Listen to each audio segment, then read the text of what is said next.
8-ci сабагыбыз дизайн ишинин жүрүшү. Дизайн иши негизги биздин азыркы сабактар блогубуздун өзөгүн түзөт. Программалык камсыздоолордун жана коопсуздугун дизайн же долбоорлоо деп аталат негизги бул блогдордун сабактын аталышы, сиздер эсиңиздерде болсо. Анан эми ошонун ичинде дизайн иши кандайча жүрөт, дизайндын башынан аягына чейин кандай процесстери бар, анан бул процесстердин ичинде эмнелерге маани беребиз, ушу дизайн ишибиз ийгиликтүү бир дизайн, анткени канчалык дизайн туура болсо ошончолук программалык аппараттагы, программалык камсыздоо дагы ошончолук туура болот деп баса белгилеп кеттик элек. Андыктан дизайн ишинин жүрүшүнө дагы кененирээк токтолгонго аракет кылалык.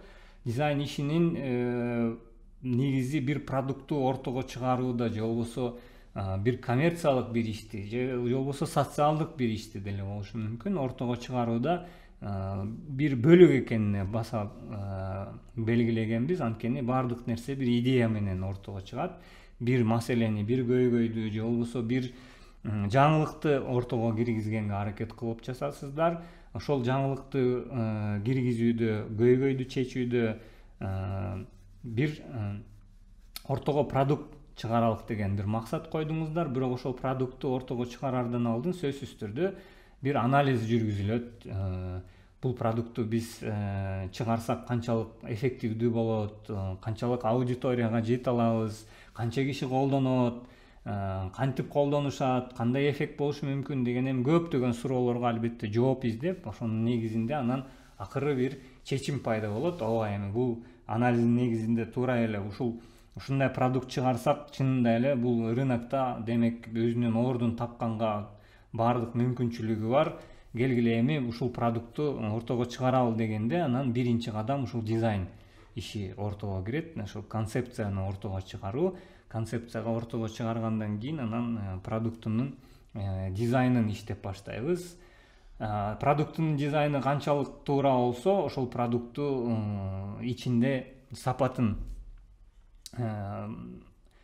белгиленге же болбосо сапатынын башынан эле кайсыл максатка жетерин белгилеп кеткенге мүмкүнчүлүк түзүлөт.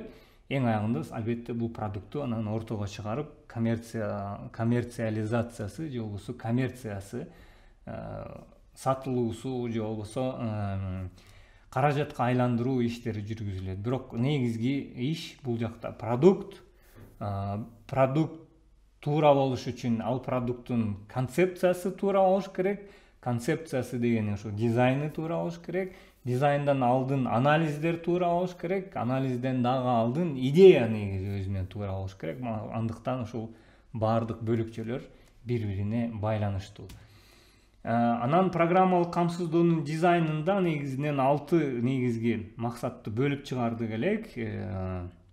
6 максатты ушул себептерден анан биз дизайн жасайбыз дедик элек. Программабыз анткени акырында жакшы сапаттуу бир продукт болуш керек. Кардарлар муну кабыл алыш керек. Кардарлар кабыл алгандан кийин бул продуктка акча төлөгөнгө даяр болуш керек. Демек, ушул 6 максат эгерде камтылган болсо, ал программалык аппарат, программалык камсыздоонун жашап кетүүсү же болбосо бул жашоодо өзүнүн ордун табуусу камсыздалат. Бул тактык дедик, толуктук дедик, натыйжалуулук, ийкемдүүлүк, ыраттуулук, туруктуулук.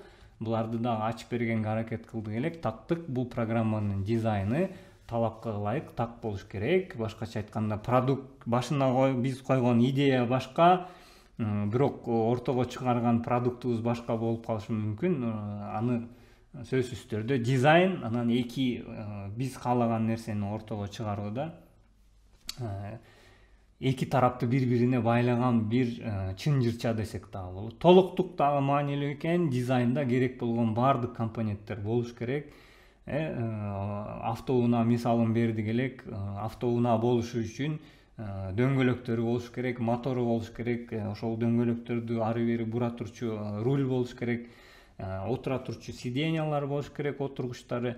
Ошондой эле программалык камсыздоодо сиздин продукт иштей турган абалда кайсыл модульдар, кайсыл компоненттер керек болсо ошолорду дагы сөзсүз түрдө башынан дизайндын ичине мүмкүн болушунча камтыганга аракет кылыш керек.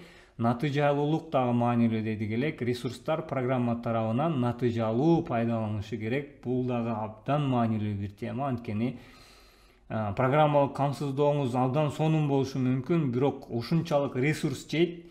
Кайра эле автоунааны эгерде мисал ала турган болсок, автоунааңар эң сонун үлгү дагы автоунаа, бирок 100 километр аралыкта 20 литр бензин жеп баштаса, сиздер анда бул автоунаадан сууп баштайсыз. Анткени чынында эле сиздин максатыңызга жеткирүүдө, бирок муну эми дагы үнөмдүүрөөк болушу мүмкүн эле деген бир изденүүгө киришиңиз толук ыктымал. Андыктан программалык камсыздоолордо дагы сиздин программаңыз, сиздин колуңуздагы программалык аппараттар, жабдыктарды эң натыйжалуу, эң оптималдуу түрдө колдонушун ушул дизайн аркылуу камсыздоо мүмкүн. Ийкемдүүлүк дагы маанилүү, анткени программалык камсыздоолор булар жандуу организмдер десек дагы болот. Анткени программалык камсыздоо эч качан бир эле версия менен токтоп калбайт. Муну дайым өрчүтүп, өркүндөтүп туруу зарыл. Анткени жашоо дайым ушуну талап кылат, жаңы функциялар кошулат, жаңы буюмдар пайда болот, жаңы пикирлер, жаңы концепциялар пайда болот. Ошолорго дароо ылайыкташтырып кетүү зарыл. Андыктан ийкемдүүлүк абдан маанилүү. Ыраттуулук дагы маанилүү дедик. Дизайнда эч кандай карама-каршылык болбошу керек. Ошондо сиз бир нерсени ойлоп таптыңыз программалык аппарат, программалык камсыздоонун ичинде, бирок эң акыркы сиз кошкон бир өзгөчөлүк мындан алдын иштеп келаткан өзгөчөлүктөргө эгерде карама-каршы, алардын функциясына тоскоолдук жарата турган болсо, анда бул дагы жакшы бир дизайндын өрнөгү болбой калат. Жакшы бир дизайнда эч качан карама-каршылык болбошу керек. Туруктуулук, балким бул жакта эң биринчи натыйжалуулук, ийкемдүүлүк, ыраттуулуктан дагы балким маанилүүрөөк десек болот. Анткени программалык камсыздоону сиздер даярдап чыгаргандан кийин, ал программалык камсыздоону кийин башка тайпалар, башка программисттер дагы уланта алганга мүмкүнчүлүк болуш керек. Оңой тейлениш керек. Башка мисалы, ошол эле учурда сиздер программалык камсыздоого жаңы бир кызматкерлерди ишке алган болсоңуздар, алар дароо программаны түшүнө турган ушул негиз дизайн болуп эсептелинет. Анткени ошол дизайндан, концепциялык дизайнын ошону карап чыгып, бул компонент бул жакта экен, бул компонент мындай экен, сервер менен ушундай байланышы бар экен, сервер токтоп калганда ушундай болот экен, резервдик копияларды ушул ыкма менен алат экен деп, мунун баардыгын ушу көз менен көрүп түшүнгөнгө аракет кылышы керек. Демек, программалык камсыздоондо маанилүү болгон 6 максат бар. Ушул программалык камсыздоодо ушул максаттарды көздөп, анан ишке киришкенде 3 түрдүү дизайн деңгээли ортого чыгат. Концептуалдык дагы дизайн деп койсок болот, бирок архитектуралык дизайн деп дагы аталып жүрөт. Системанын жалпы структурасын жана системанын концептуалдык бүтүндүгүн көрсөтө турчу бир дизайн схема. Мунун ичинде кайсыл компоненттер бар программалык камсыздоодо, кайсыл компонент ким менен кандай алакада, кандай мамиледе, муну тез арада бир кагаз бетине түшүрүп, кардарлар менен же болбосо буйртмачылар менен иш алып барганын жолу. Баштапкы дизайн бул эми ортодо программисттер, көбүн эсе программисттер үчүн даярдалган дизайн түрү. Системанын ичиндеги модулдарды жана алардын ортосундагы байланыштарды чагылдырып, ошонун негизинде ишти пландоо, ошо программалоо ишин каяктан баштайбыз. Биринчи ушул модулду программалайлык, андан кийин бул модулду программалагандан кийин, демек бул модулдар менен алакасы көбүрөөк экен деп, ушул иш пландоодо, кайсыл жагынан ишти баштоодо негизинен баштапкы дизайн көп пикир берет, көп багыт берет десек да болот. Андан кийин деталдаштырылган дизайн болсо, бул эми көбүн эсе ошол модулдардын ичиндеги камтылган маалыматтын структурасын жана ал структурадагы маалыматтар кайсыл алгоритмдердин негизинде иштейт, кандай жыйынтык берет, эмнеден таасирленет, ошол жаатта дагы деталдаштырылган дизайн ортого чыгарса болот. Бул эми 3 деңгээлдеги дизайн. Эң биринчи архитектуралык дизайн көбүнчө кардарлар менен ишти жүргүзө турчу дизайн. Баштапкы дизайн программисттерге ишти каяктан башташ үчүн кыланып турчу дизайн. Деталдаштырылган дизайн болсо, бул ошол программисттер ошол конкреттүү модулду ишке ашырып жатып, ичиндеги маалыматтарды ортого чыгарчу, маалыматтардын камтылышын ортого чыгара турчу бир дизайн десек дагы болот. Анан дизайн стратегиясынан эки негизги стратегия ортого чыгат. Бул өйдөнөн төмөндү карай дизайн стратегиясы, жолусу төмөндөн өйдөнү карай, top down approach, bottom up approach. Ушул негизи биздин дизайнды, жолбосо программалык камсыздоонун дизайн жүрүшүндө ыкма маанилүү. Анткени сиз ошол ыкмага карата өзүңүздөргө бир стратегия белгилеп алышыңыздар керек. Ошол эки мындан тышкары да караганда албетте стратегиялар бар, бирок ал стратегияларды стратегияларга көп токтолбойбуз. Эми негизинен колдонулуп келген эки стратегияга токтололук. Биринчиси өйдөдөн төмөндү карай дегенибиз. Биз эми негизинен дээрлик иштердин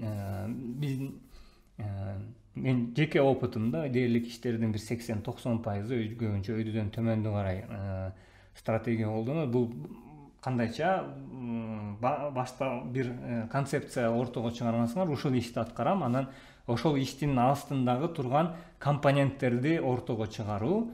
Андан кийин ар бир компоненттин сөзсүз түрдө өзүнүн дагы компоненттери ортого чыгат. Ошолорду өйдөдөн төмөндү карай белгилеп баштоо. Ошондо биринчи компонентти бүтүрөбүз, экинчи компонентти бүтүрөбүз, үчүнчү компонентти. Ошондо башында эң негизги максатыбызды ортого коебуз. Бирок анан ошол максатты программалык камсыздоонун эң негизги компоненттерин, жолбосо пайдубалын ортого чыгарып алган соң, ошол пайдубалындагы өзүнүн астында кайсыл компоненттер болсо, ошолорду да белгилеп кетүүгө бир шарт түзүлөт десек да болот.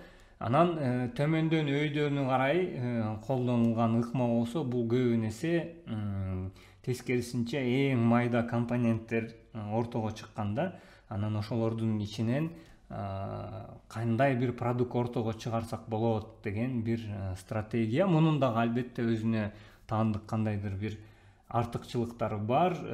Буну көбүн эсе бул иштеп жаткан бир программалык камсыздоонун даяр модульдарынан башка концепциялык, башка бир программалык камсыздоонун чыгаруунун ыкмасы десек болот. Анткени даяр модульдар бар, даяр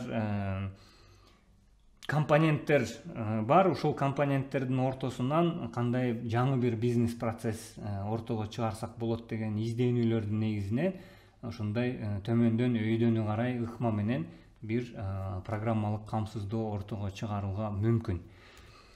Анан дагы бир маанилүү жагдай бул ошол компоненттердин ортосундагы байланыштарды баштан белгилеп кетүү. Анткени жанагы башта белгилеген 6 максаттан бирөө эсиңиздерде болсо жыйынтыктуулук делгелек. Бул колуңуздагы болгон программалык аппараттарды, жабдыктарды эң оптималдуу түрдө колдонуу. Ушул жаатта ушул туташтарды модуль каплинг дейбиз. Ошондо бир модулдардын арасындагы туташтардын санын, жолбосо жыштыгын белгилөө маанилүү.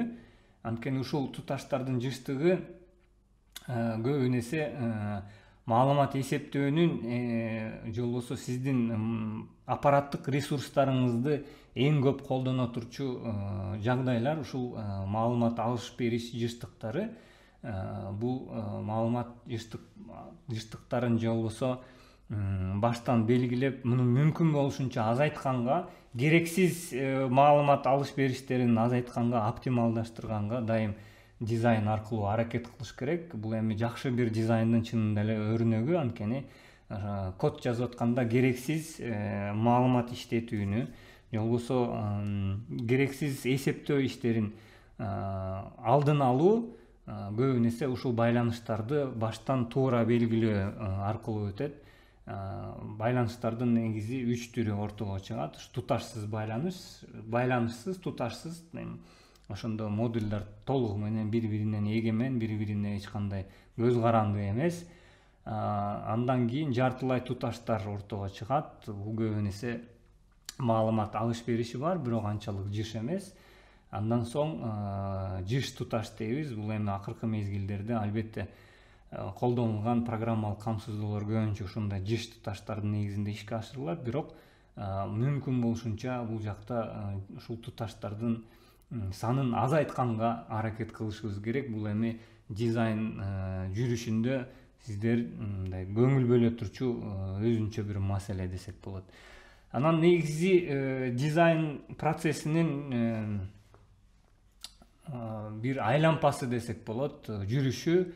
Албетте башта бир продуктту ортого чыгарышыбыз керек. Бул продуктту биз таанышыбыз керек, билишибиз керек. Андан кийин ал продукттун өзгөчөлүгүнө ылайыкташтырып ортого бир дизайн ыкмасын тандап алышыбыз керек. Албетте дизайн ыкмалары мисалы өйдөдөн төмөй ыкманы колдонобуз, бул стратегияны, же өйдөдөн ылдыйдан өйдөнү көздөйбү. Ошол ыкмаларды башында мүмкүн болушунча ыкмасын туура койгон соң маалыматты топтойбуз. Ошондо маалымат топтойбуз дегенде ушул продуктубузду ишке ашырыш үчүн бизде канчалык ресурс керек, кимдер керек, башкача айтканда бизнес процесстер кандай жүрөт, ошол бизнес процесстер боюнча мүмкүн болушунча көбүрөөк маалымат чогултуп, анан ошол процесстерди эми баштапкы дизайн аркылуу мындай кагаз бетине концептуалдык бир дизайнын ортого чыгарып, жок дегенде бир жалпы бир түшүнүк пайда боло турчу бир деңгээлге алып келишибиз керек. Андан соң баштапкы дизайн ортого чыккандан кийин деталдаштырылган дизайнды ортого чыгаруу маанилүү, анткени бул эми продуктту ортого чыгаруу жаатында эң алдыңкы иш. Анан ошо деталдаштырылган дизайн аркылуу ишти пландап, кайсыл модуль аркылуу, кайсыл модуль менен ишти баштасак болот, кайсыл модуль менен ишти жыйынтыктасак болот деп. Бирок бул сиздер да байкагандай, бул графикада бир эле айлампа менен токтоп калбаган бир иш. Бул дайым дизайн бир жолу эле дизайн чийилип коюп, ушуну менен болду, ушуну менен акырында продукт чыгарабыз деген эң туура эмес бир кадам болот. Дизайн дайым өнүгүп турганга, дизайн кошулуп турганга ийкемдүү болуш керек, сөзсүз. Бул дагы жакшы бир дизайндын ушун канчалык ийкемдүү болсо, ошончолук жакшы бир дизайн экенин ортого чыгара турчу бир критерий десек дагы болот.